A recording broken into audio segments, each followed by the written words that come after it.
The gun hasn't fired yet, and already the tension inside this arena is almost unbearable. 2 races, 1.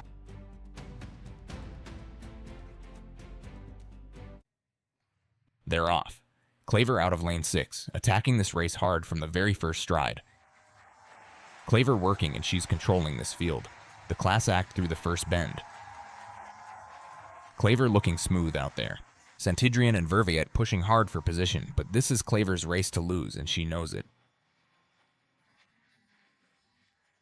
Klaver eases just a touch, but she's still very much in control. Cadden and Malik starting to lose contact at the back. Into the final straight, and Klaver is powering home. She's in complete command of this heat. Santidrián running hard for second, Vervaet battling for third. That's a statement from the Dutch star. Lieke Klaver wins Heat 2 in 51.52, and she was running well within herself. That big smile says it all. She was cruising, and there's clearly a lot more in the tank. Santidrián comes through in second, very close to a personal best. What a run from the Spaniard. Vervaet rewarded in third with a personal best of her own. 3 strong performances, and Klaver looked like she had another gear locked away the entire time. 51.52, adjusted time confirmed for Klaver. That's genuinely quick for a heat, and she did not go all out. The semifinal is going to be something else tonight. Look at this replay. Off the gun, Klaver is out fast. 23.8 through the first 200. Technically clean, powerful drive phase right out of the blocks. Through the bend, she's already building a gap. And look at the ease in that stride. No strain, no urgency. That's a runner who knows exactly where her limits are and stays well clear of them. Santidrián ran a sharp race to take second, working hard all the way down the back straight. Vervaet had to dig deep for that personal best in third. But this heat belongs to Klaver. Controlled, confident, and saving energy for tonight.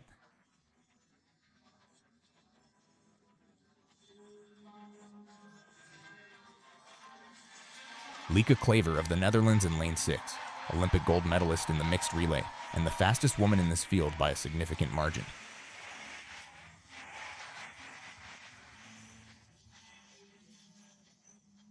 Klaver steps to the line, focused and ready to go. Bang! Klaver absolutely blasts out of her blocks. She is flying from lane 6. Vondrová quick too, but Klaver's already dictating the pace and pulling clear early. Through the first bend, and Klaver is stretching away. This is a big statement from the Dutch champion. Santidrián gives chase, but the gap is already opening up through 200 meters.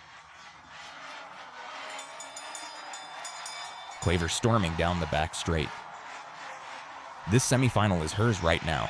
Behind her, it's a fierce battle for the qualifying spots. Święty-Ersetic fighting hard, Mangione pressing on the inside. Klaver coming home. This is going to fly. Lieke Klaver wins, 51.15, the fastest time of the entire round. She's through to the final, and this crowd is on its feet. Big thumbs up from Klaver, big smile. She knew that was a serious run. 51.15 on the board for the Dutch champion. Święty-Ersetic gets through for second after working through a wall of traffic. Gutsy run. And Mangione on the inside, the Italian punching her ticket to the final in third. Klaver getting a standing ovation. Femke Bol on her feet cheering from the stands. 51.15, the quickest run of the semifinal round. Klaver just put this competition on notice. Święty-Ersetic through in 52.41. Look at Mangione. Big thumbs up, huge smile. An unexpected final berth for the Italian, and she is absolutely overjoyed with that performance. Święty-Ersetic into the final. That smile says everything. Watch this in slow motion. Klaver's block clearance is explosive, out and into full stride immediately. Through the bend, relaxed shoulders, powerful arm drive, building pace rather than spending it. Into the final straight, the gap is already too big. Behind her, Święty-Ersetic threads through traffic brilliantly. Mangione the same, patient, then pouncing. Klaver in the mixed zone, relaxed, composed, already thinking about the final. She ran a modest heat earlier tonight, clearly saving herself. This semifinal proved that was exactly the right call from the Dutch champion. 3 athletes through from this semifinal: Klaver, Święty-Ersetic, and Mangione. All 3 earned their spots the hard way. But the headline is Klaver, 51.15, the fastest qualifier, running like she's got another level still to show. The final has her name on it. Klaver didn't win this semifinal in the final straight. She won it out of the blocks. Watch the first 100 meters of that second race and you see exactly what separates her from the rest of this field. Out of lane 6, she drives through the first bend with a controlled aggression that none of the other 7 women can match. By the time she hits the back straight, the race is functionally over. The gap isn't enormous yet, but it's established, and in a one-lap event, an established gap at 200 meters is almost impossible to close against a runner of her quality. She ran 51.15. The next woman, Santidrián, ran 51.81. That's 2/3 of a second on a single lap. At this level, that's not a close race, that's a statement. What made the heat even more telling was what Klaver chose not to do. She ran 51.52 through the first round, came through in 23.8 at the halfway mark, and visibly eased in the final 50 meters. That's not a runner who went to the well too early. That's a runner who found her gear, confirmed she had it, and put it away for later. The 51.52 heat time would have been fast enough to win most semifinals. She ran it at 3/4 effort. When she came back for the semi and ran 51.15, that wasn't a peak performance. That might not even be her ceiling. Technically, she's doing something specific that the others aren't. Her drive phase out of the blocks is low and long, which means she's generating horizontal velocity efficiently rather than bouncing upward. Through the bend in both races, her shoulders stay level and her arm carry is tight and controlled. She doesn't overstride. On a 400, the bend is where races get decided mechanically, and Klaver runs bends better than almost anyone in this field. Vondrová was sharp off the start in the semi, but through the curve she simply couldn't hold position. Klaver's first 200 in the semi was quick enough to gap the field, and her second 200 was controlled enough to hold it. That combination, speed and composure, is what wins championships. Santidrián deserves real credit here. 51.81 in a semifinal is a serious time, very close to a personal best, and she ran with discipline throughout. She didn't panic when Klaver went early, she ran her own race and finished second. Vervaet was another positive story from Heat 2, running a personal best in third at 51.94. That's a career-defining performance for the Belgian. On the other side, Święty-Ersetic qualified through the semi in 52.41, but she had to work for it through heavy traffic.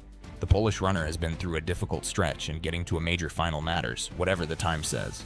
Mangione was perhaps the surprise of the semi.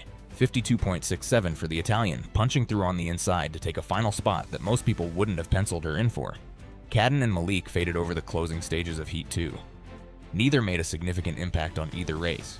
To understand what 51.15 means, consider where the women's 400 meters in Europe sits right now.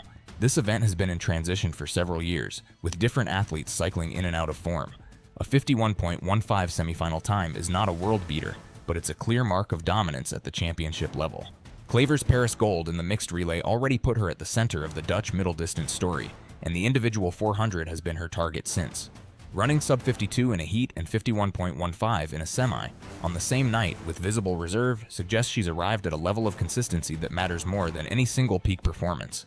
Consistent championship running across a session is harder than one breakthrough race. She did both. The final now sets up as Klaver's race to lose. The question isn't whether she's the fastest woman in this competition. The results answer that. The question is whether she can replicate the tactical patience and mechanical efficiency of this semifinal under final round pressure, when every other athlete has had time to study her and the crowd is at full volume. She's shown the speed, she's shown the composure. What the final will test is whether those two things hold together when the stakes are at their highest. Based on what this session produced, there's no obvious reason to think they won't.